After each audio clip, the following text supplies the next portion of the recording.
Although I love techie innovation with all the passions of a geek, as you can see, I'm also a big fan of the old-fashioned book. I seem to read articles all the time with journalists declaring the death of the book, that it's all about tablets and Kindles now. Perhaps it's a generational divide, but it seems to me there's often a reluctance to appreciate the benefits of both. Well, can it tweet? No.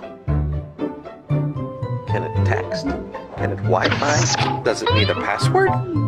No. Can it do this? No. It's a work! Nowadays, more and more of us are buying our books online, so we don't get that opportunity to hold a book in our hands and flick through it before we buy it. So publishers are looking for different ways to market their books. Book trailers have been around for a while now, but they're getting cleverer and slicker with higher production values. Do you know where the car keys are? Aren't they in the usual place? No, that's what I'm asking. Oh, look. There they are on the hook. Just where I thought they'd be. And as the list grows larger, so do my doubts about our marriage. Technology is even inspiring completely new kinds of books, like this charming book by children's author Hervé Tillet.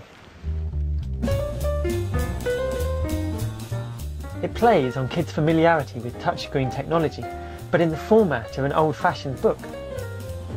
It's fascinating to watch how these children experience the book in a way that we couldn't have imagined a few years ago.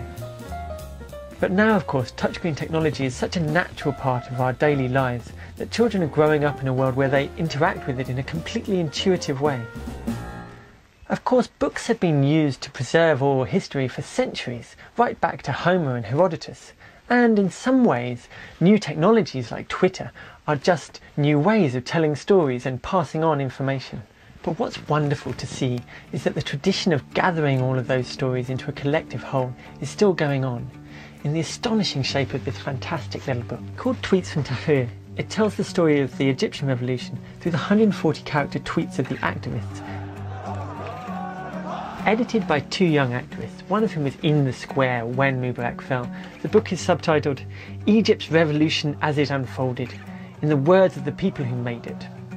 To me, it seems like a fitting tribute to a leaderless revolution, that it should be documented in this way, with no one author and many voices able to add to the narrative.